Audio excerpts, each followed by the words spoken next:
ఏమండి, మనం 9 మాసాలు కదండి అమ్మ కడుపులో ఉంటాం. 9 నెలలు. 9 నెలలు ఎందుకు ఉండాలి అంటే 9 నెలలు మన తల్లి మనకి పంచుతుంది. ఏం పంచుతుంది చెప్పండి? ఏమండి? రక్త మాంసాలు పంచుతుంది, అవునా? దేహాన్ని పంచుతుంది, అవయవాలను పంచుతుంది, అవునా? తనలోని గుణాన్ని పంచుతుంది, తనలోని అలవాట్లను పంచుతుంది. ఏమండి, మన తల్లిదండ్రుల అలవాట్లు మనకు రావా? ఎందుకు రావు? అమ్మకి తీపిష్టం అయితే కొడుకు కూడా తీపిష్టం అవుతుంది.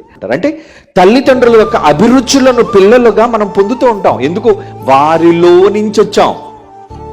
భూమి మీద మనిషి, తొలి మనిషి ఎవరి యొక్క ఆత్మను సంతరించుకొని పుట్టాడు? సాక్షాత్తు సర్వశక్తిమంతుడైన దేవుడు తనలోని జీవాన్ని మట్టి బొమ్మలోనికి నింపి ఆదాము జీవించు ఆత్మ అని తన కుమారుడు అని పేరు పెట్టాడు ఆయనకి. ఆదాము అంటే ఎవరు అనుకున్నారు? ఏమండి? ఒక పక్షిని చూసి దేవుని కుమారుడు అనలేదు. ఆదాము దేవుని కుమారుడు అని బైబిల్లో ఉంది. లోకసువార్త 3:38 చూడండి. ఆదాము దేవునికి కుమారుడు, సన్ ఆఫ్ గాడ్. అంటే ఆదాము దేవుడికి కొడుకట, కొడుకు. ఎందుకు కొడుకు అని పేరు పెట్టాడు? తనలో నుంచి వచ్చాడు గనుకనే కొడుకు అన్నాడు. ఆదాము దేవుని నుంచి వస్తే, అవ్వ ఆదాములో నుంచి వస్తే, భూమి మీద ఉన్న మనుష్యులందరూ ఎక్కడి నుంచి వచ్చారో బైబిల్ చెప్తుంది. చూడండి ఎంత మంచి మాట.